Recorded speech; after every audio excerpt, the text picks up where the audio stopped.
Recorded live. There we go. Welcome to tonight's show. No, I'm just kidding. All right, folks, here we go. Disclaimers. Here we go.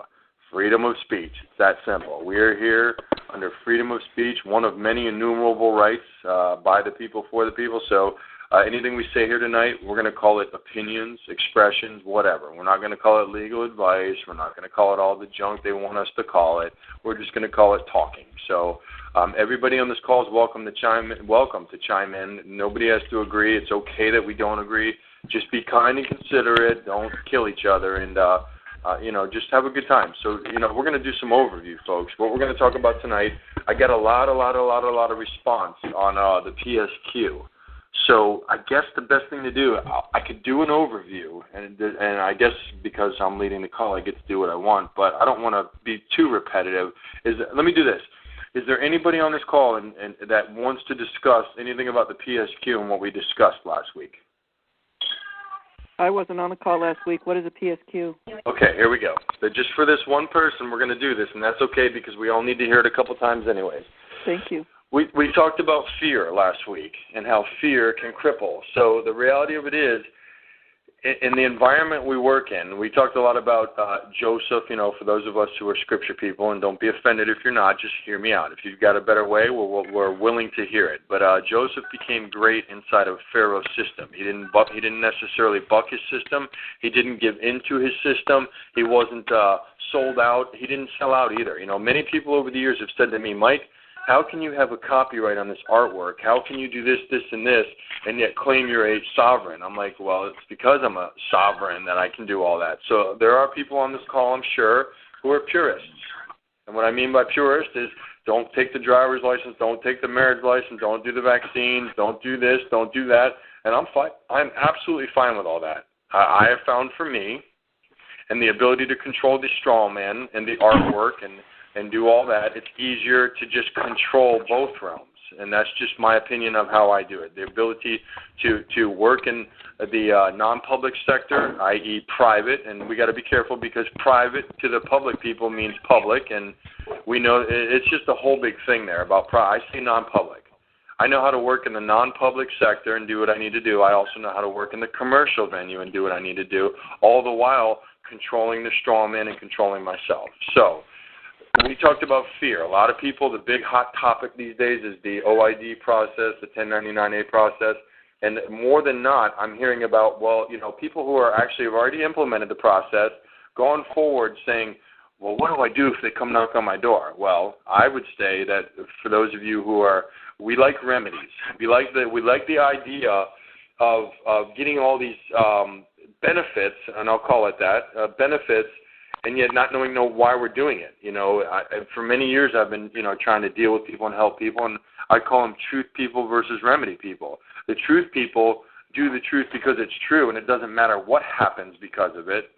The remedy people do what they're doing because they want something out of it, and when something bad happens, the truth doesn't matter anymore. So more than not, I get remedy people. They wanted to do the OID process. They had no clue why it should work. They had no clue why it was going to or not going to work, but yet they did it. So in compassion for those groups of people, just because somebody makes mistakes and doesn't use intelligence when going into processes or know the entire process, the reason we get into those pitfalls is because we like others to think for us. I have stated for a long time, if you pay an attorney to go and work for you, you first of all legally declared yourself a ward of the state, an infant of unsound mind, but you have not governed yourself. That's why an attorney will tell you in his writings, govern yourself or be governed. It's because that's what they intend to do. So for those of us out there who are just taking money, just taking resources so that we can now be that thinker for the other person, I believe that's a huge mistake. For those of you who just want to pay people to do things for you, I believe it's a huge mistake. All that being said, I don't think you should have to go to jail for your mistakes. So we brought up the PSQ. It's probably, in my opinion, and I don't have all the information in the world, but the effect I've seen and what I've been through myself, the most powerful offense to stop things that I've ever seen. And what it is, and it's very simple. We'll go through it again. Congress, because Congress is for the people and by the people, or at least it should be, has decreed in 21 prescribed congressional statutes that Congress gets to know the public servant before the public servant gets to know you. So what that means is, and I gave out templates for it all last week, if a public servant comes to your door, Congress has set up, because Congress should have been by the people, and if we the people were running Congress and the servants who serve in Congress, we would have done something like this. We would have said, hey, because it's for the people by the people and you're a servant, we're going to make sure that when one of you comes to one of our doors that you got to go through a whole rigmarole in order to even get to question us. In other words, we the people, because we are the government, so if anybody calls you anti-government, say to them, well, I love people. I don't know what you mean.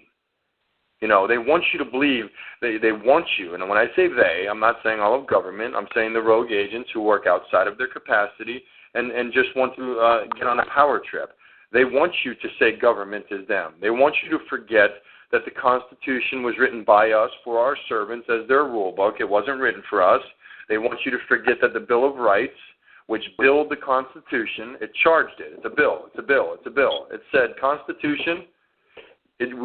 Constitution, you never discussed the rights of man because you weren't written for man. You were written by man for the servant. Let's call it a employee handbook, if we will. It wasn't written for the people, written by the people for the servant. The servants start getting out of line, so therefore we bill the servants in their Constitution with a Bill of Rights. The Bill of Rights charges the Constitution, and I read it last week, and I barely found it, but I did. And I'll read it again because it needs to be understood, because it's your victory before it even gets going. Article 9. Everywhere you look now, you're going to see Bill of Rights Amendment. Amendment 1 through 10 mostly. It's not true, folks. There's one amendment to the Constitution, only one properly ratified via the Constitution. That is Amendment 1, 10 articles therein, which is the Bill of Rights. Article 9 of the Bill of Rights says the enumeration in the Constitution of certain rights shall not be construed to deny or disparage others retained by the people, and that others is rights. We have enumerated rights, and because the servants started to get out of line and think that the Constitution was their authority rather than their servants' book, we billed them. We said, oh, by the way, now we're going to discuss rights. We have enumerated rights. You can never breach those rights, and have a nice day. You've been charged. So that's kind of how it worked. Well, because it was set up that way, it made sense that we, the people, told Congress, listen, we want measures. We want checks and balances.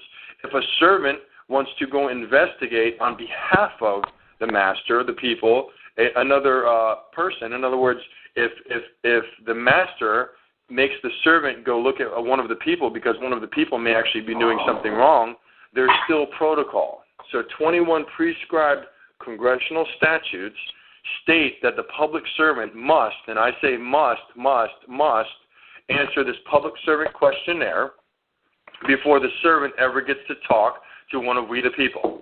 Congress gets to know who the servant is before the servant gets to know who you are. And if the servant doesn't go ahead and fill out this PSQ, before we even get going, has violated 21 congressional statutes. So let me tell you about the power of that. The power of that is, public servant comes to my door, knocks on my door. Is Mike Biter here? I don't know. Is he? Who are you? I'm such and such from DOJ, yada, yada, yada. Okay, that's fine. Fair enough. Here you go, sir. I have this little PSQ. First of all, may I have your business card? Hold on. Somebody just got you on. What does that mean? Somebody just told me I'm on an internet feed. So help me out with that, guys. When I record, am I going over the web? Does anybody know TalkShoe, how it works? Yes, Mike, yes. You are. Is that for real? Yeah, it's a live feed with TalkShoe. I need to start, because I thought we fixed that today, Steve. I thought we said no to that. No, you're going to, people can listen to what? online. You know what? It's not public. It's not public. It's an unlisted call. Okay, fair enough. I'm cool with that then. I'm cool with that. Listen, I had a radio. The only way they got is the link. Okay, yeah, I just don't want to get any more death threats. So I'm cool with that. That's good enough. Okay, so here we go, folks. So anyways, Congress, because Congress was established by the people, for the people, we would have said, Congress, pass these 21 prescribed statutes. And we wouldn't have called them statutes, but it is what it is. I'm not going to get into de facto law versus de jure law tonight, but the reality of it is if it were true law, we would have said, by the way, Congress, go ahead and enact these policies so that when the servant comes to our door, we've got checks and balances. So when the PSQ goes forth to the servant, he knocks on the door, you get to say, may I have your card? You get to hand them the PSQ with a nice cover writing. You get to then say, please fill this out. So, folks, if you're not talking, please mute yourself, and you can't be talking because I am, *6. So you get to say, can you please go ahead and fill this out and get it back to me within 10 business days, please?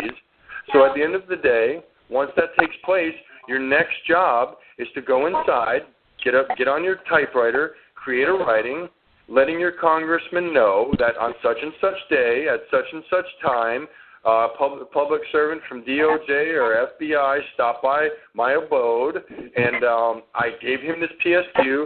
Please, Mr. Congressman, open up a file number and get back to me and let me know that he's answered you. You see what that does, folks? I am telling you right now, I'm telling you, if they fail at that, everything we do is for 20 good people, and I mean a grand jury, because that's as hard as it gets, folks. Everything you do must be with the foresight that when 20 good people get to see this, I get to say before they ever say anything, Mr. U.S. Attorney, because you got a PSQ too, can we go ahead and explain to the 20 good people here, if you ever decide to go to grand jury, which is corporate, that's up to you. I'm just saying, for the fear-based people, you're probably going to show up.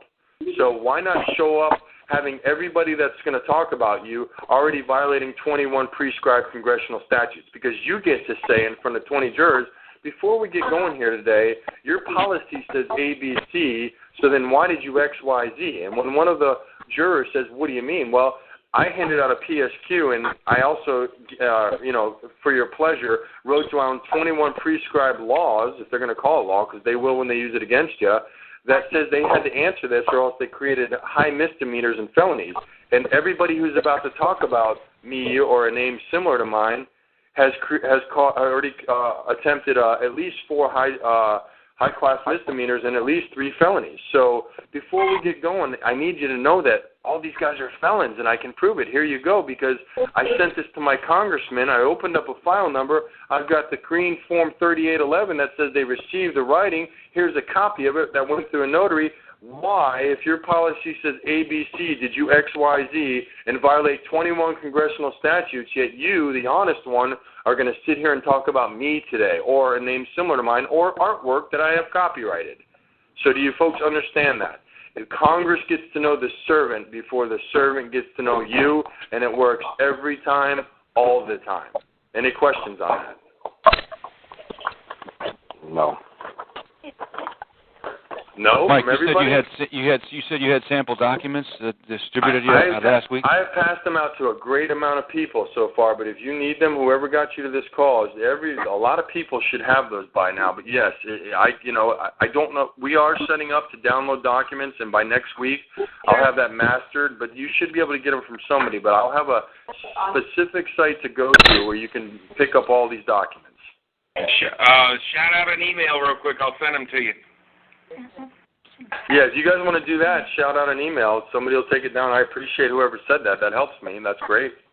This Tim from... Go ahead. Go ahead, Tim.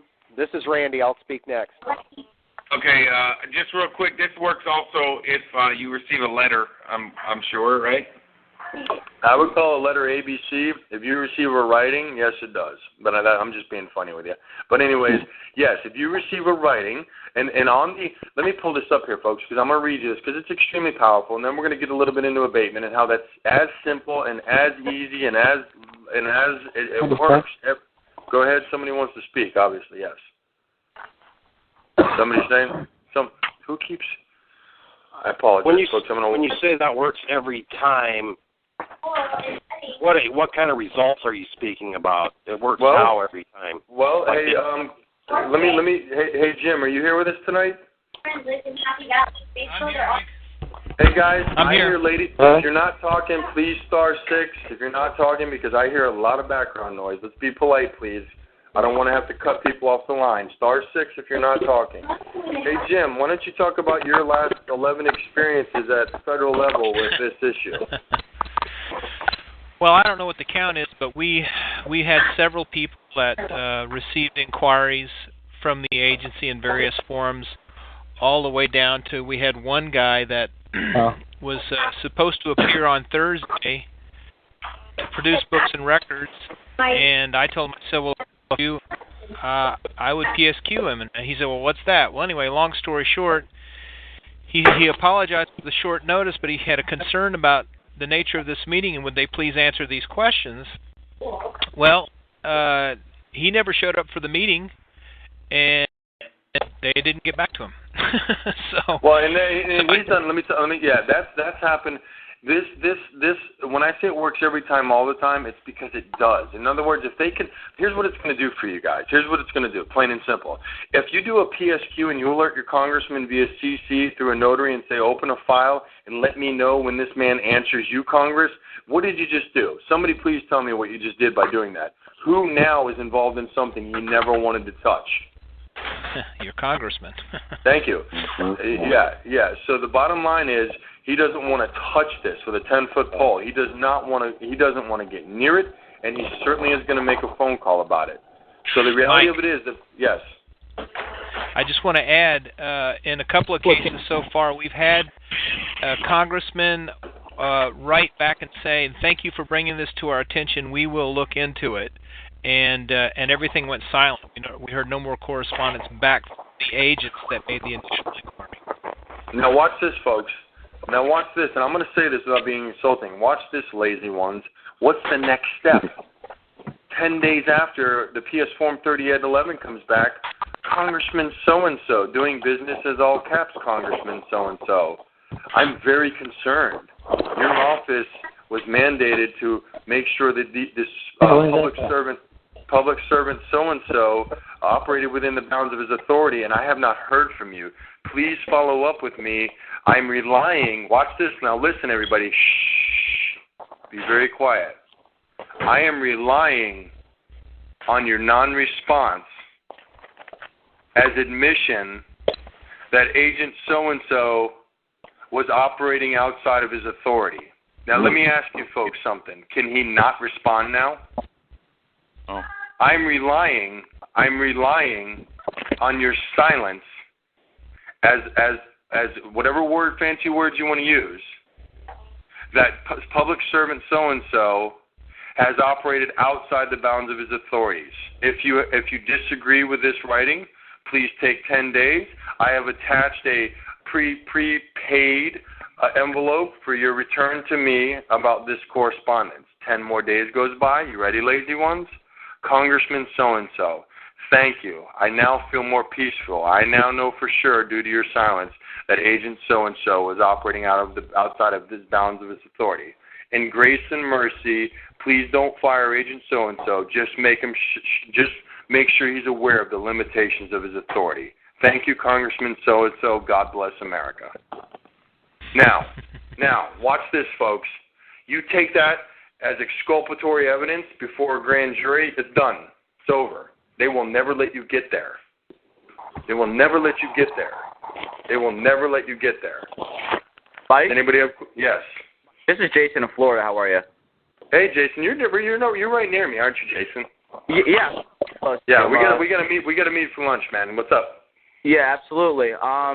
Essentially, when you go ahead and you notice the congressman, you have that PSQ out there. Aren't you essentially binding the congressman into a contract? Oh, don't you listen? And not only are you doing that, when you Reliance, for those of you legals, and I know we got probably some what do you call those guys who I was on the phone with one last Tuesday? The guys who help out the attorneys. Well, come on, guys, give me the paralegal. Yeah, those guys. Reliance. If there's any ex-attorneys or if there's even any federal agents on the phone who really like us, speak up, because Reliance is everything. When I tell a congressman I'm relying on your silence as admission of all stated herein, and he goes silent, are you kidding me? Power. Does that open you up to the ability to start running an administrative process at that point? Well, okay, the administrative processes. I open the floor to that because I'm going to tell you what I did. You ready? Ready for the next step? And when I say lazy ones, I just mean all of you who are lazy. So if you're not lazy, don't be offended. Watch this now. Step 4. Congressman so-and-so, can you please send me, hold on one second. Who can't? Hey, for people that have children in the background, will you please respect this call and mute your phone for the last time? Okay, so, ready for step 4, folks? Congressman so-and-so, you have not responded, even though I relied on your silence. Can you please send me the form one would fill out if they've been harmed by your office? Holy Moses. What did I just say? Congressman so-and-so, I relied on your silence, and watch this. Agent so-and-so wrote me a writing the other day that seems to allow me to believe he's still moving forward. Watch this, and I could go 10 different ways of this, but get the heart of it. Agent so-and-so went to see a friend of mine the other day asking questions about a name similar to mine, probably artwork, probably I have a copyright on it, but it's certainly, I'm never going to tell you it's me, but now I feel harmed by your office. Can you please send me the form one would fill out when they've been harmed by your office? Okay? Step 5, Congressman so-and-so, I need to send you a PSQ now, and I'm also going to send you a rate sheet to bill you for the harms against me, because after 4 correspondences to you, you have gone mute while I was relying, and now I must ask you not only to send me the rate sheet and fill out this, send me the form I would fill out for harms, but now I'm going to ask you to fill out this PSQ, and now I'm going to send you a rate sheet of what I bill per hour, because I'm getting a funny feeling I'm in commerce right now. I don't know why, Congressman, but I have a fear I'm in I have a fear I'm in commerce, so isn't it your duty to relieve all my fears? Signed by my frightened family and children. You guys, do you understand what I'm saying to you? That little chain of events right there,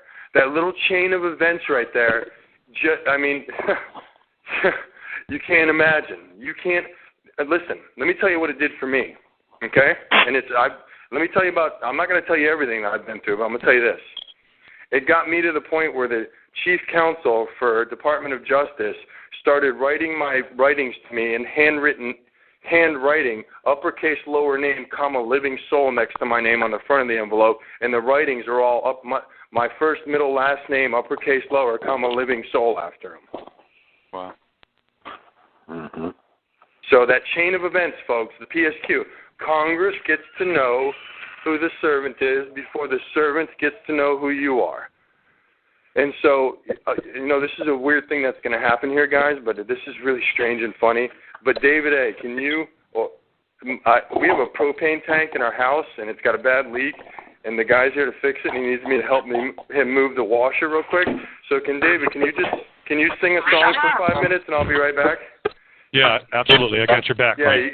you guys want to do 20 bottles of beer on the wall. I'll be back. All right, no worries. I'll be right back. Dave?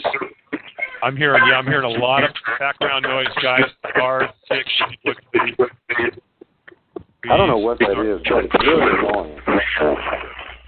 If you're not talking, star 6. That's the simplest way to do it, folks. Everybody. Yeah, and then star 6 when you want to talk. What I want to share, and kind of it'll complement what's going on with Mike there and what he's talking about, is that there's a statute that says that the omission of the Christian name means that they cannot obtain jurisdiction. And I'm going to pull that up here for you guys, and I'll actually read you the statute. And I think it goes in there with, I've got it in here in the abatement section. My files probably look like everybody else's files. I got so many of them. So here it is. Here's how it's written. It's called authority. And it says, the omission of the Christian name by either plaintiff or defendant in a legal process prevents the court from acquiring jurisdiction, there being no other description of identification and no appearance or waiver of process. And then there are the case laws to back it up. One of them is Whitney versus Massmore, if you want to take a note of that. And the other one is Thompson versus McCorkle, and that's McCorkle. So this call's being recorded, so you'll have it as well. And then the other authority is one ruling case law 53, 55 in 1914, and then the other authority is Article 4, Federal Bill of Rights, 1791. So there is writing out there that says, if you address me in any other fashion than who I am as a living, breathing man or woman standing upon the land, you cannot acquire jurisdiction. I was talking to Stephen earlier today. We had a short conversation, and he made a very, very strong point of the same thing we were talking about, and that's the fact. Look, either you're going to talk to me who I am and how I am here in front of you today, or we got nothing to discuss. It's that simple. Because as you all know, Dave, I'm back. Okay, groovy. And so here's what I just covered, Mike. I just talked to them about the omission of the Christian name, and if you and by a plaintiff or a defendant, if in a legal process, if they talk to you in any other way, a court cannot acquire jurisdiction. Yeah, I mean, again, people. There's all different types of people on this call. It's never too late. It's never too late to learn. It's never too late to assert what you're going to do. This PSQ. All I'm saying, I'm not saying that at the end of the day that there may not still be something ahead. But why not start off with your opponent at that point having violated 21 congressional laws? That's also called the proper name, by the way. Yeah, fair enough. In propria persona, I like that. That's cool.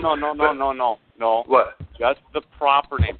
In propria persona means in the proper person. That's a whole different animal.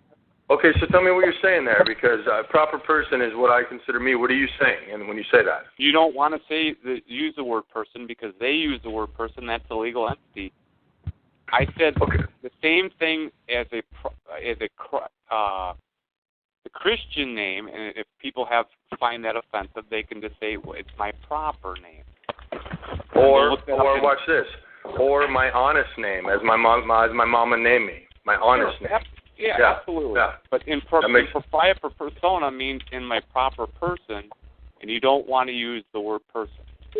Well, I'll say that he's correct, folks, on what he's saying about the person being a corporation. They do that. They're little words, identity, id meaning same as, entity, corporation. They ask you where you reside, and the word means reside, come out of your capacity as living into the world of the dead. And as I said last week on the call, knowing from firsthand through listening, the DOJ argues that U.S. Supreme for the living unborn fetus under Article 9. They don't argue it under Amendment 9. They argue it under Article 9. That's the living versus the 14th Amendment dead. And that's a very interesting thing to listen to because they know. So it is what it is. But what I was going to read earlier, which gives us, and I talked about this, and I'll say this and then I'll read it. Well, I'll read it and then I'll tell you what I said last week, and then we can take more questions and then actually move on if we want. Here we go. It's Federal Crop Insurance Corporation versus Merrill, 1947 case.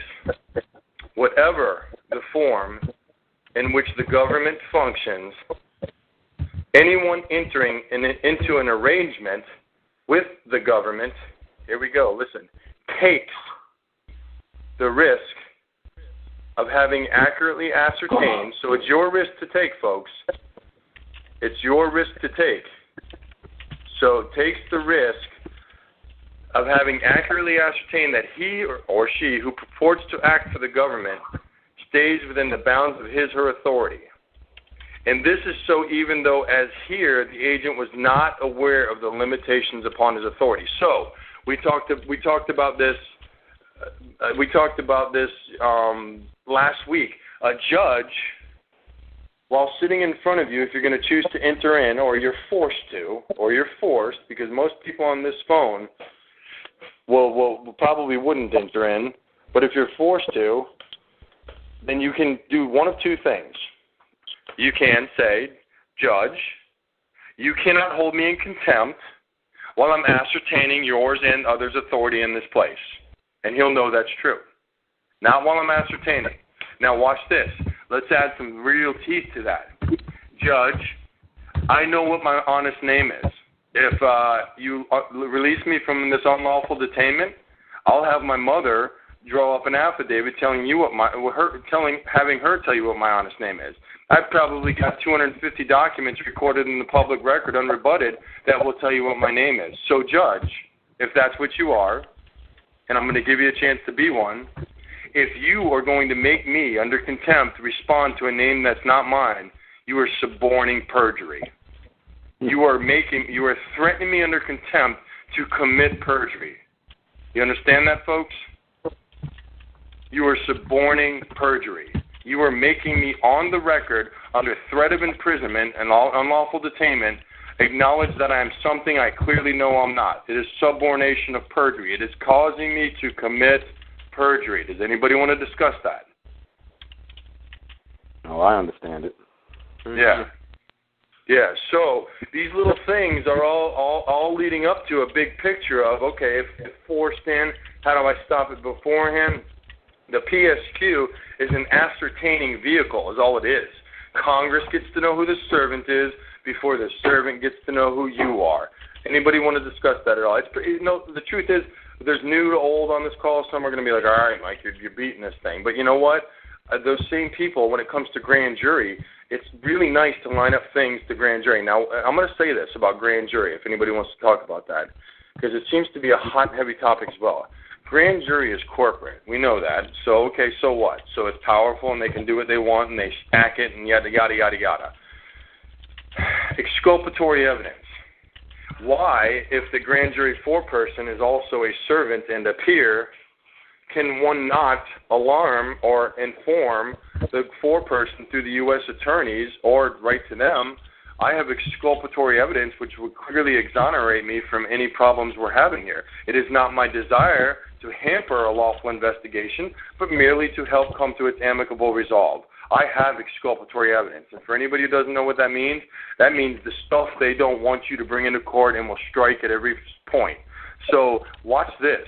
The PSQs go forward as for your first piece of exculpatory evidence. All your writings to your congressman are your exculpatory evidence. They're going to deny it through the U.S. attorneys. They're going to get a PSQ.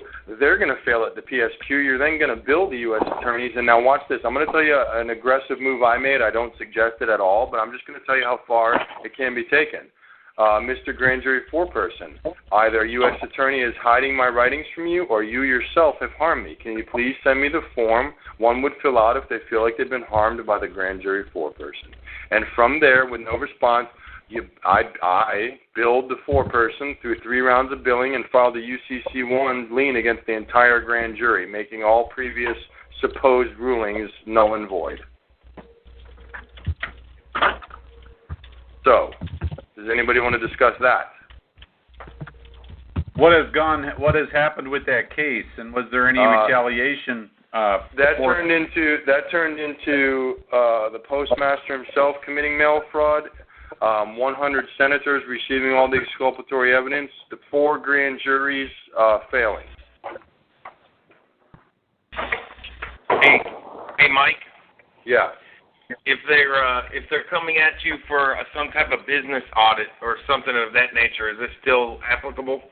Well, let me say this, just to be clear, and I know you know what you're saying probably, they can never come at you. If they're coming out after the artwork and wanting you to pay the price for it, abatement. Next subject, abatement. One ruling case law, and I'm going to read this to you guys, because last week I didn't, and it's important. The PSQ and the abatement is a 1-2 punch. Let me say a sharp double-edged sword that can't be beat, guys. It can't. It is what it is. Now, again, if there are government agents on this phone, if you're pissed off about that and you're going to go run and tell your bosses, oh well, when you do this to us, you're doing it to your own children, you're doing it to your grandchildren, and you need to wake up. You need to wake up. You need to realize that you're serving the wrong master by all means. So if there's anybody on this call who's here not as a friend but a foe, we're not against you. We're here for you. But when you do this to us, you've done it to your family, and you need to wake up. And you need to realize that. So I'll say no more about that. Here we go. I'm going to read this. What's that? What was that term you said? You can't hold me in contempt while I'm ascertaining what? By ascertaining. In other words, Judge, number one, two problems I have today. Well, I'm not done ascertaining that any of you are even who you say you are, so we're not going anywhere until then. Number two, you're going to make me speak about a name where I have overwhelming evidence. And by the way, Judge, my evidence sits in the public record outside of your court record. And if you attempt to tell me that it's not valid, that's a tortious interference of contracts. It's an abrogation of the public record, and it's a violation of your oath, Article 1, Section 10. No state can impair the obligation of contracts. Where would you like to go today, Judge? Because I'm buying if you want to go to lunch. You have to have that mentality with them. Do you understand what I'm saying? Wow. So, abatement. I can't open it right now, of course, but I'm going to tell you about one ruling case law. One ruling case law is what sets up the confines of how statutory cases are built. What's that? Did I get a hallelujah? Okay. So check it out. One ruling case law sets up the confines of statute law. And I'm going to paraphrase, but what I'm paraphrasing, like when I paraphrase HJR 192, which I've heard a lot of talk about that, about being repealed. If somebody wants to bring that up later, we'll go through all that junk. One ruling case law says if a case is brought against the defendant and the defendant fails to plea an abatement, now I don't plea anything. I respectfully demand. So we're going to switch it up a little, but I'll just tell you what one ruling case law says. All future matters brought against that same defendant will be brought on the defendant and as if he were the real living person. And I'm paraphrasing, but it's there. Trust me, it's there. So in other words, what they're saying is if you don't plea in abatement, that all future matters under that name that are brought into their courts, under their jurisdiction, will come down on the living. And it goes on to say that this applies when the defendant is a corporation as well as in criminal cases. And then here's the big one, folks.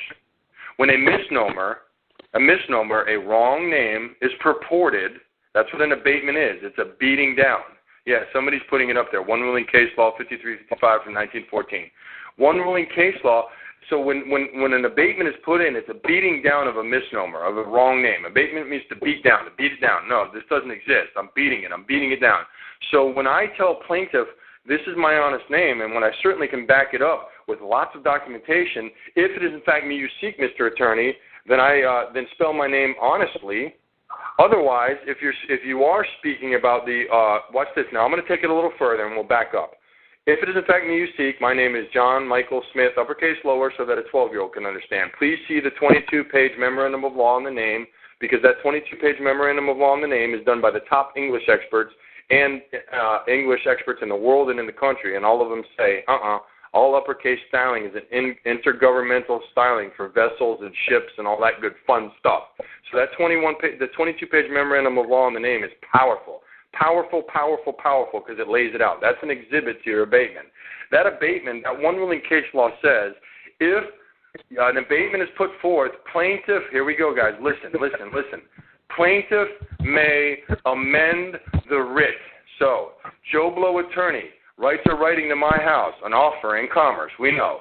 I say, I am Bob John Michael Smith, spelled uppercase, lowercase, so that a 12-year-old can understand. If it is in fact me you seek, simply change your docket or your offer to my honest name. I also have a copyright on the artwork that you are addressing. If it is in fact the artwork you seek, I get $250 per hour to discuss the artwork. I get $5,000 a week for travel fees if I'm traveling inside my county. I get $10,000 a week if I'm asked to travel outside of the county for the artwork. I need a $25,000 retainer. If I don't hear from you in 10 days, I'll consider this matter dismissed. So you see, when we did the radio show, it was about getting them all three realms, common law, commercial, and statutory, right from the get-go. I just got them statutorily, I just got them in common law, and I just got them in the commercial realm as well.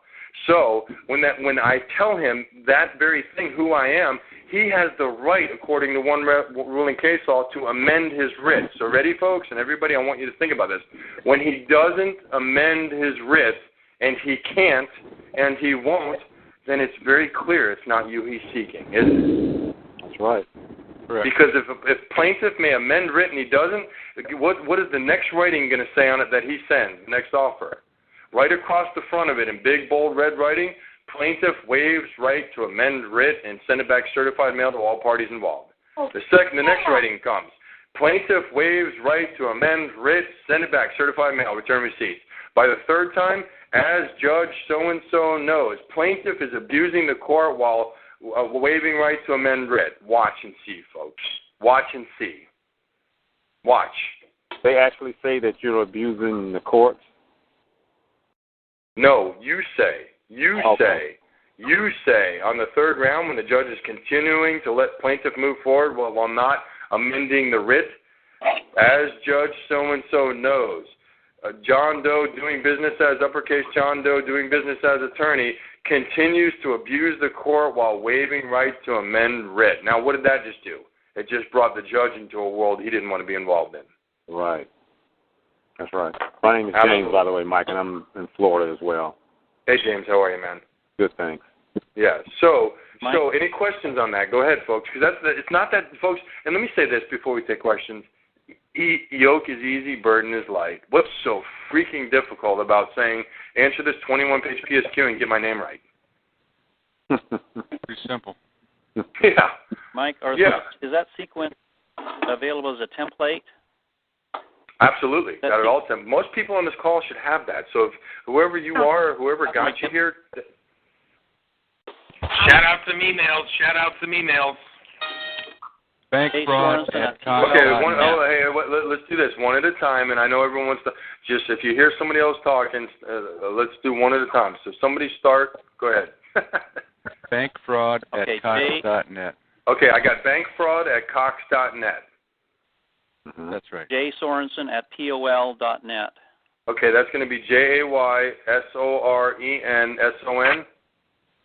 Just the letter J, SORENSEN, at POL.net. Okay, and I've got another one. Whoever's taking those emails, thank you very much. Get with me later. And let's do this, folks. This is important. I got another one. It's choose, CHOOSEBOTH, choose both at gmail.com. I've got another one. It's PROMORFIN at hushmail.com.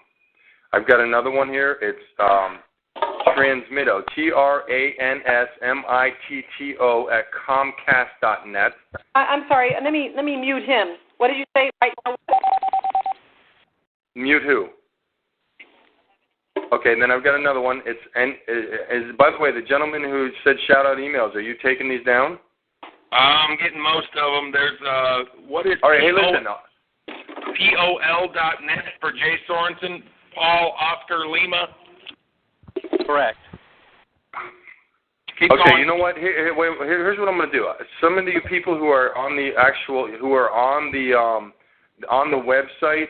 On the TalkShoe website, I'll send you all this stuff. I've got you all here. I'll take care of all those. If anybody else wants to call them out, go ahead. I mean, you guys, we gave you guys a URL. Let me give it to you guys because you can log in there and get on the chat. If you want to, it is www.talkshoe.com/TC/41875. There's a chat there, and you just send me your email, and I'll send you all this. But /what? after the talkshoe.com /T as in Tom, C as in Charlie, and then another /41875. You said TP? T as in Tom, C as in Charlie. Get in on the chat. Okay, but listen, we're not going anywhere. Somebody got you here, and most of you already have this stuff, but we'll get it to you, folks. You know, so the bottom line is, you guys, that's it. This is not rocket science. We don't need to get all weirded out about this stuff. I know what my mama named me, and you've got to. If you want to start off by violating 21 congressional laws, and I say that loosely, let's play ball, okay? Yeah. And then go ahead. Mike, will an abatement work on appeal? Well, hold on. I have a gentleman talking. Will the abatement work on what? No, this appeal until 2 minutes before I called you. Okay. Well, the question was, will the abatement work on appeal? Yes. The abatement. This is my friend that's talking now. This is the guy that helped. Hey, ma'am, whoever you are saying this is my friend talking now, can you please mute yourself? I'm glad I'm your friend, but that's all good. Okay, so will this work on appeal? Is the name right or is the name wrong on the docket? Wrong. Okay, folks. Again, let's break some paradigms here. Let's break some paradigms today here. When you're in school, you're taught to learn every day. Biblically, you're taught to increase wisdom daily. What's wrong with learning the abatement today and saying, you know what, Judge, I figured out a problem here today. I'm not the guy on your docket. Sorry, my mom's still alive, and she created an affidavit yesterday saying she named me this. Does anybody have any controverting evidence? And oh, by the way, Mr. U.S. Attorney, I've never met you, and since this is in commerce and all crimes are commercial, Title 27, how could I have possibly have offended you or owe you anything when I've never met you? And oh, by the way, all the documents that you're trying to use against me are only signed by one party unilaterally, and that's my signature, so I control the contract. So on and on and on and on. It just gets to be stupid at the end of the day. These guys, fear, folks, fear is what cripples you. I would rather go forward in fear, that's called faith, than give in to these rogues. Listen, and I'm going to get preachy here for a second, and then I'm going to stop getting preachy. You had better learn that God controls the hearts of every man. You had better learn that God controls the hearts of every man. Let the fear of God, that is the beginning of all wisdom. Why? Why does it say that? Two things about Scripture that make it so powerful, and for you non-believers, listen in. The two things about Scripture. The fear of God is the beginning of all wisdom. Why? Because if He controls all the hearts of all men, and He tells you He loves you, and He'll never harm you, you got it. Number two, love thy Lord your God with all your heart, soul, mind, and strength. Love thy neighbors as yourself. Why? If we did those, we wouldn't need law. That's why it says those things sum up all of the law. So the bottom line is, for those of you who are in fear, it's because you got a problem with God. And here, how do we remedy that? God, I'm sorry. Take the fear out of my heart. Ta-da! And then put in a PSQ and an abatement and have a good life. So the bottom line to it is, but we'll get practical again. Any questions on PSQ or abatement? Mike, this is Steve. I just want to make one comment that the golden rule you just quoted is in every single religion. So. Yeah. So but practically it's simple. Folks, it's simple. It's simple. It's simple. I don't know what else to say. Now the fear part, that ain't simple. You're talking to a guy who's wept at his wife's feet. I mean, the first offer I got from them was 20 years, 6 felonies, or without even ever telling me what I did supposedly wrong, 2 misdemeanors if I pled guilty to what I don't know, and a year's probation. And that was many years ago. And I looked at him and said, I'm a little better than that. So the reality of it is, the fear of knowing that at 5 in the morning they might be coming in and explaining that to my children and having them be okay with it and explaining it to everybody and saying, God, it doesn't matter. I'm not giving in. You don't understand. If you're going to test me, you're going to test me. But the PSQ and the abatement let me know, no matter what, I've already beat them through Congress, and I've already beat them statutorily, commercially. So whatever happens now is just sheer brute force, and I can rest well because now the fear of man, the reverence of God is the beginning of all wisdom. If they hurt me now, it's the will of God. If I could chime in on this a little bit. Yes. I would just like to say that writing your judges and things for simple things like traffic tickets, stating some of the simple facts like you just said, is this a judicial or are you acting in a ministerial position? If this is in commerce, well, where's the contract that makes, me liable for any of this and such things? And I've had success with that. Yeah, and listen, I'm hitting it at a pretty high level because I've had to do it at a high level. But a lot of people are asking on this: does the abatement zero out the account, discharge, and close the issue? Watch this, folks. I can tell you this: there's plenty of judgments against my artwork. Never has it been brought to my doorstep. My artwork has had 9 arrest warrants out for them over the past 9 years. Never have they visited my doorstep. So does that mean that they're not going to go forward with their commercial world and their statutory world and put a judgment against all caps boy? I could care less because, as I said last week, and let me tap into this, and there are some geniuses on this phone call at structuring and asset planning. If you think it matters that your straw boy has bad credit, you don't get it. If you don't understand that you're walking into a comply or else environment in the next 4 years, who gives a rip about credit? You better start planning now through proper structuring, getting assets out of your name into non-public trust. You better concept finding a way to get into metals. You better find a way not to have everything have to be stored here, all your metals, and you better start opening your mind and branching out around the world and figuring out a plan. You better. Now, no fear in that.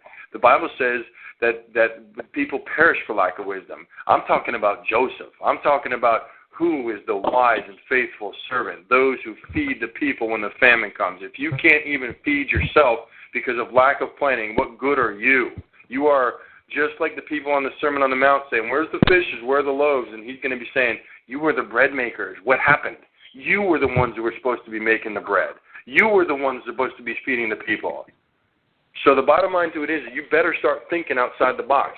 I can tell you that I'm going to give you guys an email, and if you just want to contact some people, and listen, I'm not a promoter. I don't make a dime off what I'm about to say, nor am I going to. So if those who know me know that's true. I don't want a dime from any of you. I'll take silver and gold. I don't want Federal Reserve notes, though. I'm kidding. Take down this email. These guys right here are incredible structurers. I used to do that myself. I know it very well. These guys, you can trust them. An email. It's N as in Nancy, O as in O, Y as in, I'm not a military guy, Y as in Yankee, S as in Sam, B as in Bravo, at safe-mail.net. So that, again, I'm going to do that again. N-O as in Octagon, YSB at safe-mail.net. I will, if you guys think you're an expert in an area and you can help people, I will be the one to challenge you and find out if you are. And then I will bring you to all these people on this call. Those guys right there can do you structuring. Repeat that? Yeah, Mike, you're going so fast. It's like, can you slow down just a little bit, man? Yeah, you know what? People tell me that. I guess I got to start believing them. Okay, here we go again. N is in Nancy, O is in Octagon, Y is in Yankee, S as in S, B as in Bravo, at safe, S-A-F-E, -mail.net. Those guys, when it comes to... Can I interrupt you? Yes. Okay, my name is Charlene, and I live in the state of Ohio. And I have diplomatic immunity papers filed at the Department of State in Washington, D.C., and with the Secretary of State in Ohio. Okay. And it's a real fast, quick, easy shortcut for your name. You do an asseveration on your name, and you file it with the Secretary of State in Washington, D.C. Mine has been signed by Colin Powell. And whenever I am asked to visit the bar, I don't enter. I just give them a copy of my papers from the Department of State that spells my real name and says who I am. I love it. So what I would call that, and I have one as well, it's an active standing and identity, apostille. But if you want to give out your email, ma'am? No. I was, I don't know how many people on this call were at Sam Kennedy's Rockland seminar. Okay. About 3 years ago. And I took the papers to Sam Kennedy, and it's called Public Notice Declarations on Lawful Protest. Okay. Okay. And it's signed by Colin Powell, which is a very hard thing to get done. Sure, I would agree with that. I did this in the year 2000. Now, this document still stands today. And anybody comes to knock on my door, I simply hand them this document signed by Colin Powell, and I say, this is who I am. They can't do anything. All they can do is turn and walk away. I like it. Now let me ask you, ma'am, is that still obviously Colin's? I think he's hanging out with Bin Laden somewhere. But the reality of it is, can somebody still get that? Preferably through you or people you know. If anybody wants that, do you have access to that still? Well, yeah. I told. Matter of fact, Sam Kennedy put it out all over his website. Okay, so do you want to give out an email where people can contact you about that? If not, that's fine. It's up to you. Hey, if people want this document, I'll scan it and I'll email it to them. It's 11 pages. All right, awesome. So you want to give out your email? Sure. It's berryhill.charlene. Now, was that Berry or Barry? Can you spell that out letter by letter? BERRYHILL. Okay, so let me stop you there. Berry Hill, folks. I was trying to repeat after you, but I won't do that because I was interrupting you. Berry as in Berry, BERRYHILL. Go ahead. Charlene with a C. C-H-A-R, wait, let me get that out. C-H-A-R-L-E-N-E? Correct. Okay. C-H-A-R, what now? L as in Laura, E as in elephant, N as in Nancy, E, dot what? At gmail.com. At gmail.com. Okay, there you go, folks. So for any of you who want that, that's nice. Okay, now this document was compiled within a 2-year time frame, and it has every U.S. code in it to back everything up, and it also has observations on your name, and it tells you that Congress is not the real Congress. It tells you about the corporate United States, and it tells you everything under the Act of Ratification, the trustee, the trust, the decedent. It's quite a document, and yes, and the beauty of it is now we get to have Clinton sign it. I'm excited about that. Well, the secret. Okay, I will gladly scan and get this document out to whoever requests it. But the secret is you have to have 21 pre-1933 silver dollars. I remember that. We used to do silver bonds back in the day with that very concept in mind. Well, no. This is not a silver bond. No, I know. I understand that. I'm just saying, with that concept of having the silver dollars, there's a lot to that. We won't get into all that, but I'll tell you what. Let's do this. I really appreciate that. 21 silver dollars is international. Very good. What's that? Yeah, because it's in the document, and because even if you use $21 in postage stamps and send it to a congressman, it makes the document that you sent international. That's very good. That's the purpose of 21 silver dollars. Or hey, Mike. Yes. Or you mail something to your congressman, put $21 worth of postage stamps on it, international. Very cool. It has to be, Mike, it has to be 21 plus.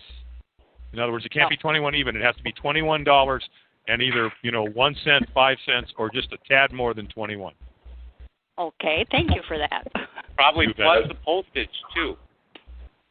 But stamp postage, yes. No, $21 and the postage of what you're sending, because you can't send $21 and then it would be they would take it. The postage would be off that. So you need to send 21 plus postage and whatever. Yes, and stop. And another thing, stop using your zip code in brackets. Put the letters P as in Paul, T as in Tom, Z as in zebra in front of your zip code.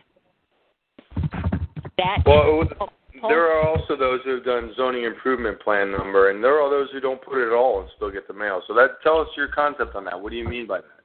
Well, it's the postal trade zone. You know what? We need to do. I got to tell you, I've tapped into that over the years. I think there's a lot to this. What this lady is saying. And what was your name again? I'm sorry, ma'am. Charlene. Charlene, I think there's a lot to what you're saying. I do. So I think if you would, I've got your email. I will email you, and you'll know it's me I'll just say hi, it's me, and you'll know it's me. And maybe we'll plan on, if you wouldn't mind, coming on. And there's a lot of talented people in that environment. I think we need to at least tap into that because every little thing helps. I'm just talking about two simple things, abatement and PSQ. But man, guys, be perfect. Do what you do skillfully. This stuff, these kind of, you wouldn't think, but the mailing, how you do the zoning improvement plan numbers, it all matters. So we don't want to discount any of it. So we'll be doing some killer calls here. I'd like to, I'll get with you on this, Charlene, and let's do a show on mailing. It's going to be important to do that, I think. I actually didn't want to say anything. I wanted to remain silent, but things are so bad in the country right now that if we don't stay on the same ship, we're all going to sink. That's true. Very good. Very well. So, Mike, thank you for your... Yes, go ahead. I heard a mic. Yes, Mike, I just need to digress a moment. I was driving when you were giving the email, and I managed to get most of it. I'm going to read it back to make sure I have it correct. It's no problem. It's N as in Nancy, O as in Oscar, Y as in yes, S as in Sam, B as in boy, at safemail.net. Is that correct? It's safe-mail, that little dash in the middle. Is that what they call it? Safe-mail. Got it. Okay. Yeah. Yeah, those guys are guys. They can be trusted. I mean, they're good. They're thorough. I used to do that work, and we they're good. They're real good. So the key there. Let's go back to that a little bit. Watch this. Let's go through a little scenario. Assets. Okay, I've got a house. I've got some equity in it. Okay, you've only got equity based upon what the dollar's worth. So I've got $100,000 equity in it. We'll consider that $50,000 in another 6 months, because the purchasing power of your dollar is certainly going down. But you've got people messing with you. Well, you can encumber that asset with a non-public trust, lean it up, get rid of that. You can get it out of your name altogether. You can privately bank through the structuring. A lot of things. Now let's take it forward a little bit. Let's not be half-minded about this. Then it comes to the matter of, okay, what about a chipped Amero? What about a chipped dollar? Okay, fair enough. You got to branch your mind out into the international world and figure and get with people who can help you potentially bank outside of this country. Now, don't sit there and say, yeah, but the banking laws, There are ways. Trust me, there are ways to do it, and you need to start. There's people on this call who have done it successfully. There are ways to do it. So just start sending emails back and forth, have a good time. Figure it out, folks. I certainly am not going to announce this, especially when we're broadcasting. I know it's not on the main web, but the people on this phone, including myself, know how to get things done. So the bottom line is, come outside of your shell, see outside of the good old U.S. and then start branching out in your mindsets, those guys there can handle that. I don't want to jump too far. I'm feeling like we're done with abatement and PSQ. Anybody have anything to say about that? I've taken all these emails, folks. I won't be able to get to you till tomorrow, but I will email all of you the templates. And by next week, we'll have one website to go to every week, and whatever the week is, I'll put the date and all the docs that pertain to that conference call. So any questions on PSQ or abatement? Yeah, I got a question on PSQ. Yeah. Yes. If you're involved already in a grand jury, can you implement it at any time? Can you bring it up and change course? Okay, that's a great question, but it's also, man, with everybody on this call, everybody could be with different issues. So the bottom line is, that's a good one. I want to answer this. Let me take 1 minute and pause here. I don't want to just throw this off the cuff. It's so powerful, it could be dangerous for you. In other words, let me do this. Let me tell you about not my experience, but others' experience who have done what you just asked. They did it, and the pressure came down like nothing else. In other words, what was 5 years became 20, and whispered in their ear. And that should say something. So those of you who are tuning in, what was a 5-year sentence was all of a sudden jacked up to 20. That's what the enemy whispers in your ear. Those who implemented that in the middle and stood on it, it turned out much better every single time than those who would have taken an attorney. That's all I can say about my experience with that. I do not want to influence you. I am not giving you advice there. I'm just telling you that those who did it because they learned the truth and went for the truth for truth's sake, no matter what may come, it worked out much better than if they had gone the course they were going to. So. But Mike, what you're saying is the heat that comes down from this is tremendous. Oh, well, no. What I said was what they'll whisper in your ear after you implement this can be tremendous to take in, because once you bring this light into their dark world, the darkness gets dark, I'm telling you. So it's all, guys, and it's all, by the way, rumors. It's all rumors. If it's not on paper in the legal world, for all paralegals, how many paralegals do I have on the phone? If it ain't on paper, it doesn't exist. Can I get an amen from your paralegals? If it's not on paper, it doesn't exist. So what they're whispering in your ear matters not. However, when it's getting whispered in your ear, it can be painful, man. So anybody want to speak on any of that kind of stuff? They only can see what's on paper. That's right. And most of what they do, when they freak you out and get you to comply, is all done verbally. Hey, I'd like to give an email out real quick. Okay, go ahead, my friend. Yeah, go ahead. Searun, SEARUN, at Fidalgo, FIDALGO.net. Okay, I gotcha. So there you go on that. The PSQ, Congress gets to know the servant before the servant gets to know you. The abatement, I know what my mama named me. If you can't spell my name honestly, then you've waived your right to amend the writ. If you've waived your right to amend the writ, then it's clearly not me you seek. And if it's not me you seek, quit sending your writings to my abode, please. Thank you very much. And by the way, I do control the straw man. For those of you purists who don't want to have licenses and all that, I'm cool with that. But at the end of the day, why? I got a license. I sign it all caps, like the artwork, and I put a copy right next to it. And whenever a cop pulls it out and says, "Is this you?" I say, "That's funny. I'm right here. How can that be me?" So again, I love the purists, but I'm going to use both worlds. Don't matter to me. You call me double-minded, I call me wise, whatever. So the bottom line is those simple things going forward have a lot of effect. If you want to deal with the straw man, I'm going to abate, and I'm going to give you a rate sheet of what I charge to deal with the artwork. And if you write me again and violate the copyright, I'm going to bill you. And for all you administrative remedy people, I'm going to take it to a first, second, third notice of default. I'm going to put it in a true bill. I'm going to put in a bond in the public record, and then I'm going to lien all your assets. Now, I can't tell you how many attorneys I've had come pay me cash for those liens. I guarantee you, and I promise you, I have had major law firms shut down because when I liened them, I got a hold of the Office of Financial Responsibility where their bond was held and informed them there was a lien against the bond and they couldn't reinsure for the following year. Cool. So that's all really cool stuff, but basics. Let's stop all the crap coming against us. For those of you who love OID and got into it without knowing why, I'm going to say shame on you. However, you shouldn't have to suffer for it. So that's what the PSQ is going to do for you. Next time, quit paying everybody to do what you need to do yourself. All right? Can you back up and talk about your fee schedule? Yeah, the bottom line to it is, if you're an attorney, you write a writing to me, and you tell me what, you get the name wrong always, and you write a writing to me, I'm going to tell you, that's not me, here's my honest name,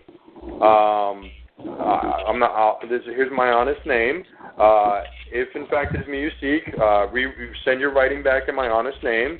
If it's the exact name you're writing, John Smith, all caps, or John D. Smith, or Smith John D., I have here's a recorded copyright that's been in the public record for 7 years.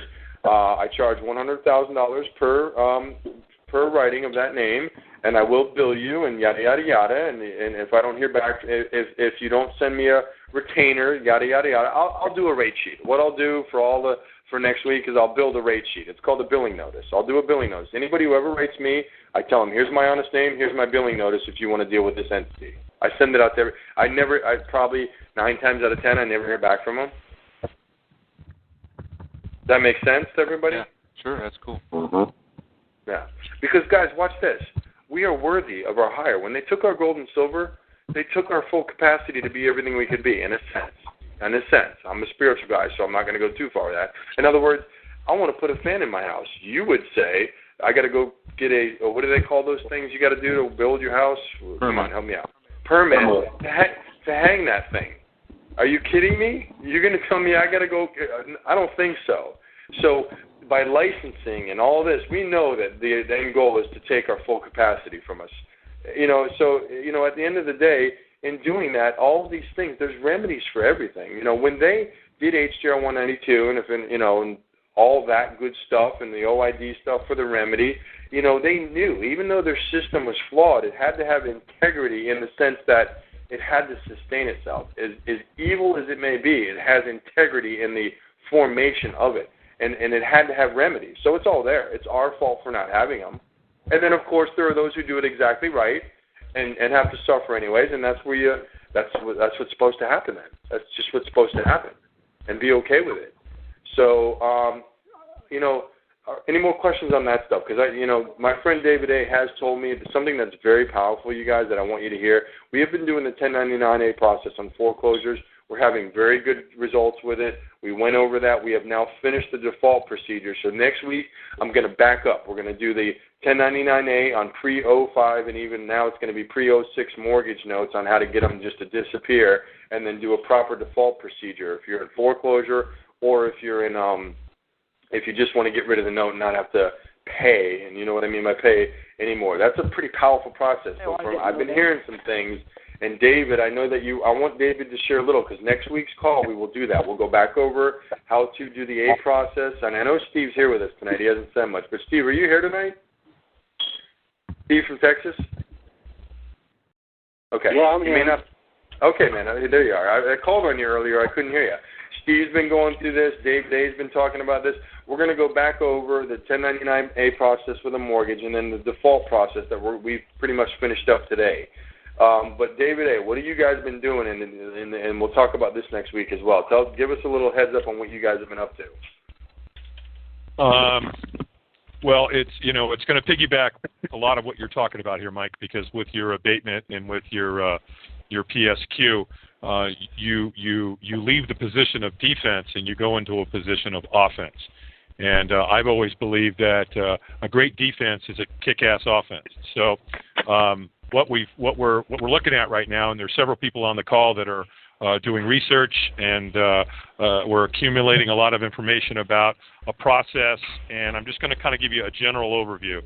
But what you'll do is that if you've had somebody that's done you wrong, or foreclosure or court cases or what's going to happen or has happened, what you'll do is you'll file a federal case.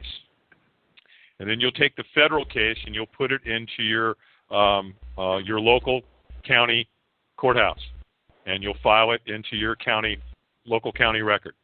And then in addition to that, you're going to do some other things simultaneously. One of the things you're going to do is you're going to be a plaintiff here, so the defendants, you're going to want to, and we're working on this as well, on how to find their assets. In other words, you want to find their bank, you want to find their property, you want to find if they own motorhome and boats and cars and all their assets. In fact, the actual writing talks about everything, including what's inside their house, all their jewelry, everything, excluding their wedding rings. And then what happens here is that you file this by way of lis pendens. Now, if you look up lis pendens, you'll see the Latin word is there's a pending case. And so what happens is that as soon as you file this, and there's going to be a flow chart on how to do this, you have just seized the assets of the defendant. Now, that can be an attorney, it can be a law firm, it can be a judge, it can be whoever it is it's going to be, and now you've locked up and frozen their assets for 60 days.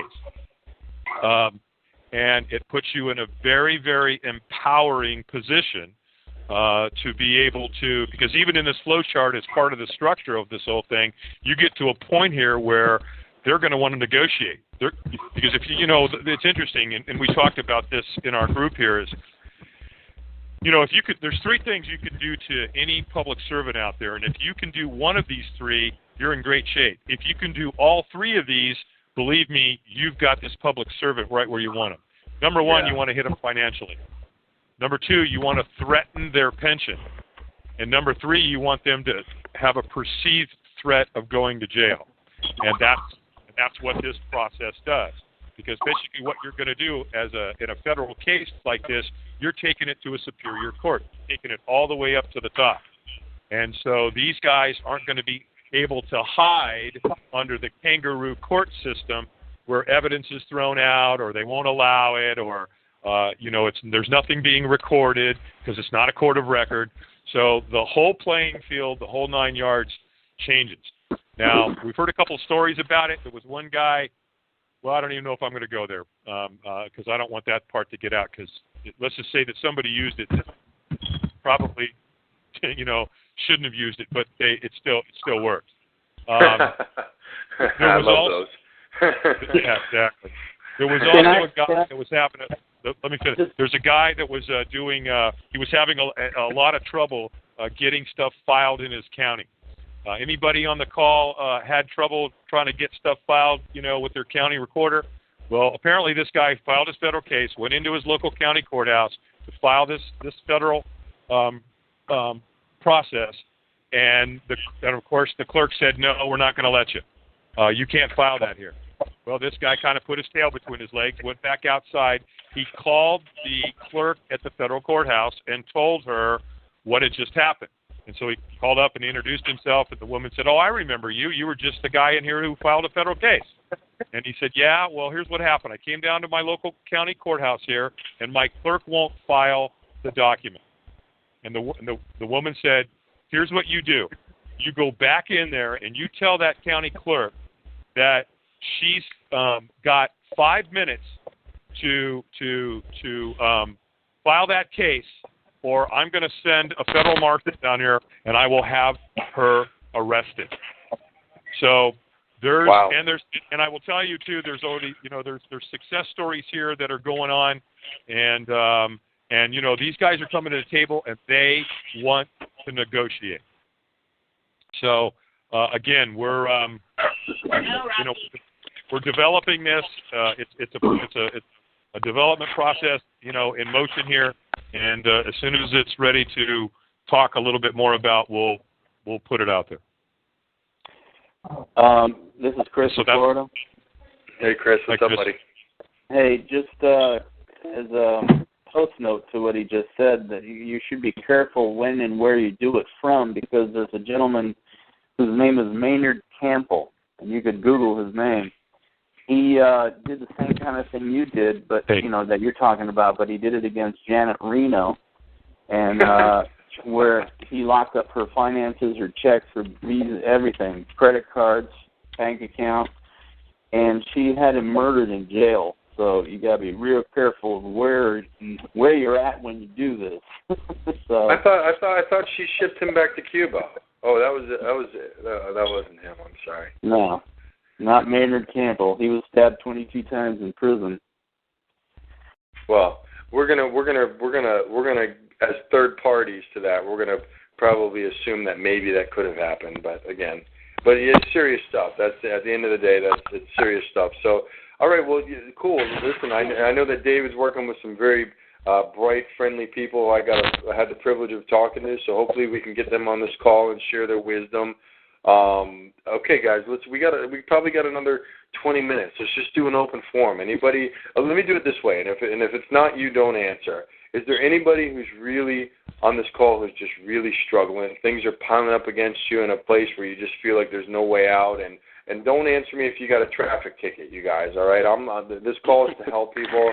Is there anybody on this call who feels like if they don't get some help soon, they just don't know what they're going to do? Is there anyone really struggling? Yeah, Mike, this is Ken. Yes. We wanted to talk about the 1099 OID. Okay. We can do a little of that, sure. But I'll come back to that, Ken. Yes, that's right, Ken. Okay, let's do that. You know what? And then bummer. Ken, I forgot about that. Ken's a good guy, you guys. He's helped a lot of people. Ken, there's a lot of talented people on this call about that. Ask specific questions. Let's get those nailed down. Go ahead, my friend. Okay, number one, is there a window from November to March 31st when they process these automated documents? For a window for what, 05? No, to process the documents. That there's a window. Is there a window to process the automated 1099 OID process documents? When you say window, you can put electronic filings in right now. I did one today. So what I mean is, can you send the documents any time of the year, or can you only send them in and be processed at a certain time of the year, November to March? Good question. Yeah, so a lot of people have been saying that there's specific months you can send things. That goes against everything I've seen work and be effective. In other words, I know if we're going to talk about 05, the deadline is now to get in 05. But as far as 6, 7, and 8, there is no from May to June is 05. I've heard people saying that. Yeah, go ahead. Can I ask this gentleman a question? Well, are you doing this yourself? Yes. Okay, you shouldn't be. With all due and loving respect, you should not be doing it, because if you've got to ask a question like that, you've got a lot more to learn. And I'm telling you that. I tell you that. I speak the truth in love, brother. I would do a whole bunch more research before I would well, go I'll any tell you what, further. though. I'll tell you what, though. Fair enough. You know what? Let's do it this way, though. Ken, Yeah. that's fair what he said, but you can still ask all your questions and then make your decision. What he's saying may not be true, you know, but go ahead and ask all your questions. There is no window as far as we know. We're not tax experts on this call, but we know from what we hear from the experts. So the experts are saying no, there is no specific window. So what's the next question, Ken? It's all right. Let's keep going. Next question is, when you do the checkbook money, do you do the whole year to that account number? And the account number goes in the box. Okay, that's for all you. I know. There's a young lady I talked to last week who's really good at this. Is anybody here wants to answer that? Well, she's on the call and she's Skyping me, and I mean, I can't say anything other. Hold on a second here. She's Skyping. Hold on. Let's see what she says to me. Well, if you don't mind, I know who you are, but if you don't, just don't give your name and answer the question. Nobody's going to know who you are. If you don't mind, if you don't want to, that's fine. Go ahead. I'd be more than happy to talk to this man offline. Okay. All right. You know what? Hey, Ken, I'm going to set that up for you tomorrow morning. Is that cool? And David knows what he's talking about. Is that fair, Ken? Appreciate it. Yeah, thank you. Okay, man. All right, let's go back to anybody really feel like if they don't get some help, it's the end of the road for them. Anybody on this call? Yes. Hey, Mike. Ken? I heard a lady. Ladies first.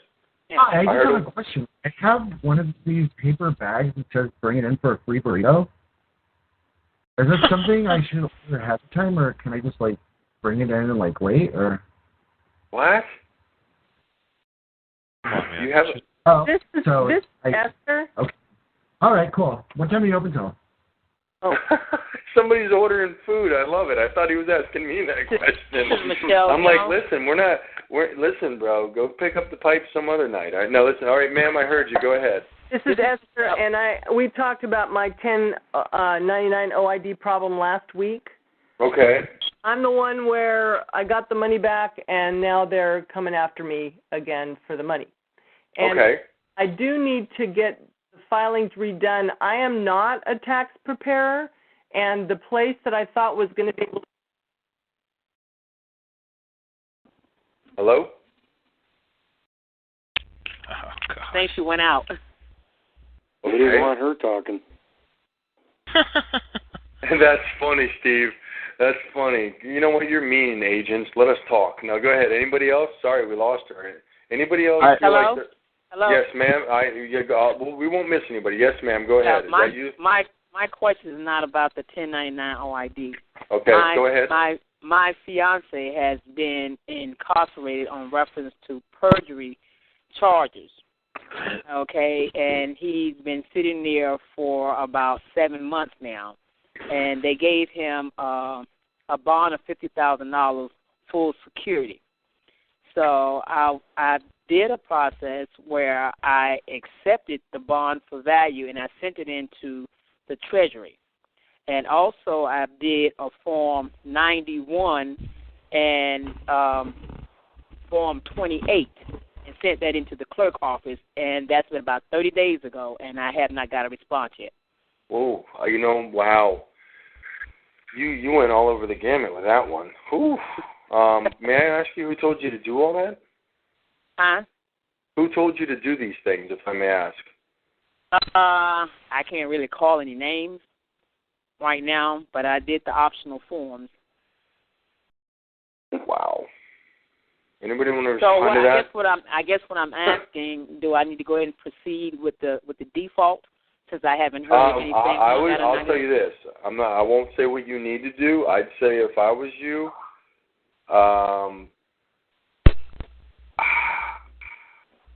if I were you, I would just to complete the process. However, you know what? Wow. Folks, let me say this about that. We can only start like we start. A situation like that takes time and effort. Ma'am, what's your email? My email is MJ Black Diamond at AOL.com. I'll get a hold of you. I'll get a hold of you on the side, okay? All right. That's a tough one. Yeah, it is a tough one, and there may be nothing we can do on that other than, there's always something to do, but that's too heavy for the last 20 minutes. I can go into a little more detail on the side. That's fine. We'll do that on the side. Anybody else? I'd like to chime in here a little bit. Yes. Yes. I'm in the construction industry. I had a construction business, and things have just kind of gone downhill, and have a commercial property with espresso stand, and that's in default as well as my home also. I was kind of interested in the 1099 OID process. I've just been looking into it the past 6 months, so I'm not really too into it. I'm not really that informed on it, but. Okay, well, next week, if you'd hang in there with us next week, I'm going to get a tax expert on the call and have them just talk about things that they're doing and what they've been doing. So they're not going to give their name, obviously, but we'll get somebody next week on the call to talk about those things. Meanwhile, we've got a great education package. Have you gotten that? Everybody should have that. It's everything that proves it up in one education package. So who brought you to this call? Just give a first name. Rob. Oh, gee, that helps. My bad. Okay, what's your email, my friend? I'm going to put down education package. What's your email? crun@fidalgo.net. Oh, that was you? Yes. Hold on, I think I have you down here. crun. You gave that to somebody else, but give that to me now. CRUN. SEARUN. Okay. At Fidalgo, FIDALGO.net. Okay, my friend, I got you down for education package. I will send that to you tomorrow. Mike, can I give my name for the same thing? Yes. What's your email? Bob. Bob.Allen, ALAN, @Comcast.net. Okay. Anybody else need that package? Oh my goodness, I'm about. That too. Mike, this is Russell, Texas. Okay, hold on. Texas man. What was your name? This is Russell, your notary. Hey, Russell, how you been, man? Well, I've lost contact with you, and I've been trying to contact you. So. All right. Well, we got it back, my friend. What is your hush mail account again? Mine? I don't have a hush mail. Give me your email, and I'll email you tomorrow. R as in Robert, T as in Tom, M as in Mary, @texas.net. At texas.net? Yeah. Spell that. Okay, I'll email you tomorrow, man. Can you please email me also? Okay, here's what I'm going to do. You know what? I'm stupid for doing this. Usually I handle this call well. Folks, by next week, I'm gonna take everybody I have now because I think they just cut these calls off. We will have all of this. We will have all of these documents onto our website by next week. And everybody who's emailed me, whose email I took today, I will send you the education package and the PSQ and the abatement, and just start passing it out to your friends. I've got enough people who already have it and enough emails today to start getting it out. And by next week, we will have a specific URL that you can go to just to pick up all of these documents, and I'll categorize them and I'll put them all there nice and pretty and yada yada yada. So by next Wednesday, you'll have a place to go every week and get the documents pertaining to whatever conference call we do. Meanwhile, anybody with issues, anybody who's struggling, living on the streets, come on. Yes. Hi. Can I ask a question, please? Yes. Okay. My name is Rubina, and I'm pretty comfortable with the OID process.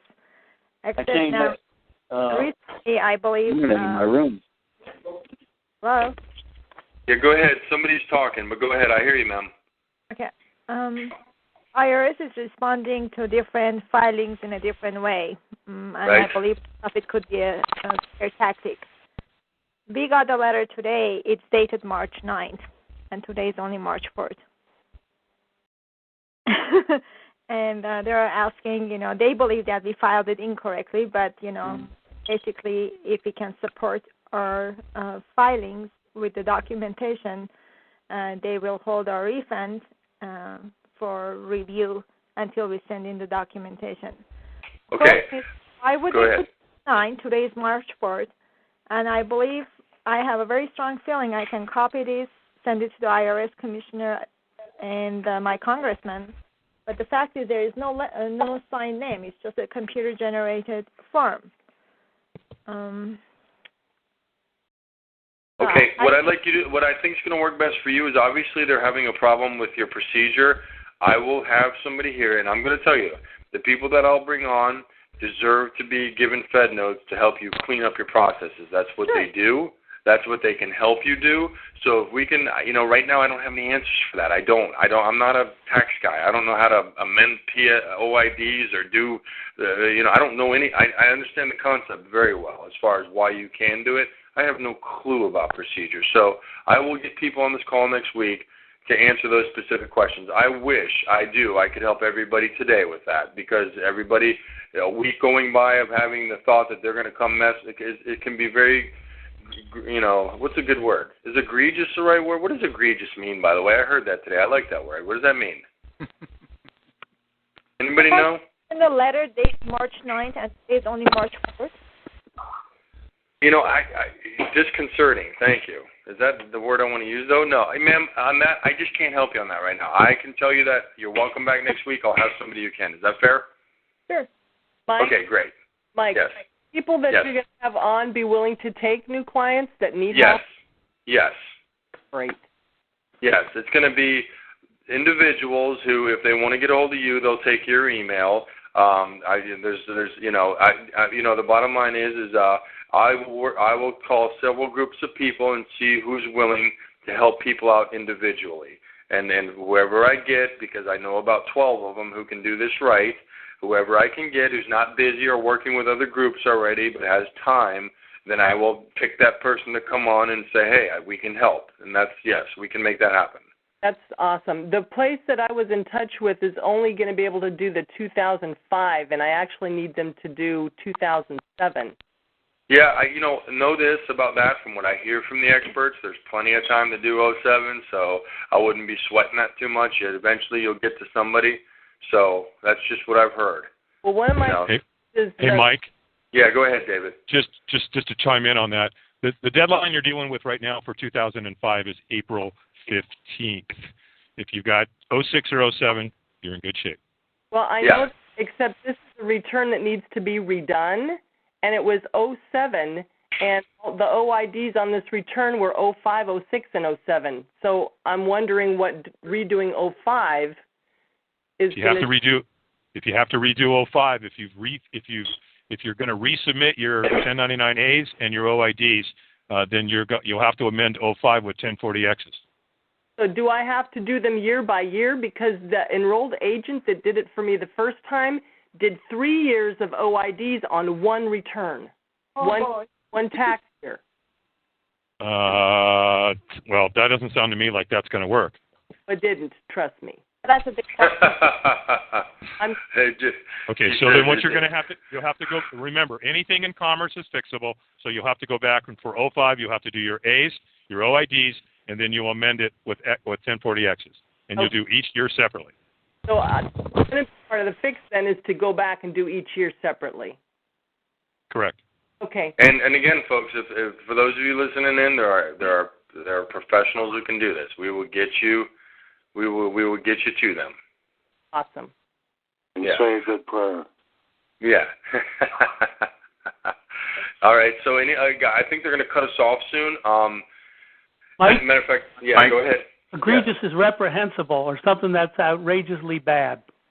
So that was the right word then. That's yeah. Perfect word. Look at that, man. Even by mistake, huh? Come on. That's good. Thank you, Mr. Bill. I know who you are. All right. All right. So listen, guys. We don't usually end like this. It's been kind of I don't feel like this was very organized. That's my fault. I think a big problem here is not having the documents. I throw this stuff out there. By next week, we won't have to say anything. We will have the documents at the URL website, which I don't have yet, before we even do the show. So we spend a lot of time talking about these documents. So we'll have that nailed down. We're going to keep moving forward. It's going to close out here. I know it is. It's telling me that the call is about to end. So if we haven't done this yet, and I don't mean to offend anybody, but I'm going to start doing this. And if you don't want to be a part of it, just go ahead and hang up now. I'm going to pray for us because that's the most powerful thing we can do. So I lift up this group, Father.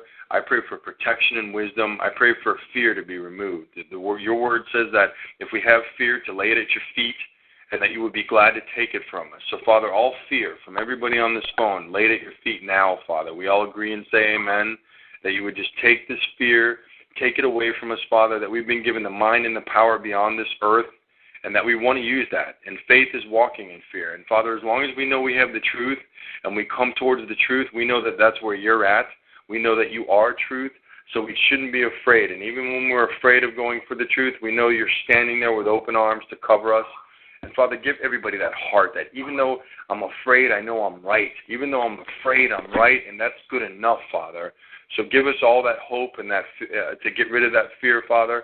Father, I pray you anoint this call and protect everybody on it, that I become more thorough and get the documents to these people, that what we said here tonight will permeate through their hearts and minds, Father. And we need you. There's no way we can do this without you. There's no way we can do this without each other, as Charlene said. But, Father, we need you. We need your wisdom. We need your power. We need your strength. We need your humility. We need all things from you, Father. Forgive us for the things that we do wrong. Forgive us for the things that we do wrong, Father. We need to do that first. And we need to work in your power, not in guilt and shame. We know that all sin's been forgiven if we come to you. So thank you. Thank you for this call, for the people on it. For those who are hurting and going to bed crying, give them comfort. For those who are afraid, take their fear. For those who are alone, fill their hearts, Father. Thank you for this time. We'll be back next week. Cover us all, Father. Cover us this week and anoint us for better things. In the name of Yeshua, Jesus, we pray. Amen. Amen. Amen. All right, you guys, awesome. Yeah, somebody call my name there? Where did you get it all from? All right, you guys, that's it. We're done. Hang up. I'll have all the docs by next week. I got a ton of emails I'll send out tomorrow. You guys enjoy your lives, be kind to your wives, and don't beat your kids too hard, all right? Mike. Yes. Mike Matthew, Minneapolis. You and I have been contacting each other. You've sent me the forms. I filled them out for the BSE process. Before I send them in, I want to make sure that somebody with some knowledgeable understanding can take a look, make sure I get everything filled out correctly. What's your email? It's the promorphin at safe. That's you? Okay, yeah, you got me, man. Skype me tomorrow, man. Skype me tomorrow and we'll go over it, all right? Thanks a lot. Appreciate it. Okay, you guys, have a great night. Bye, everybody. Good night. Good night, Mike. Good night.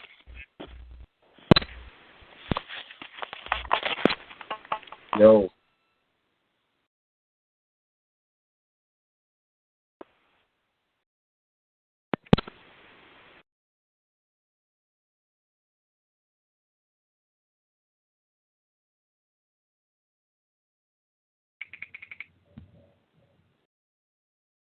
You there?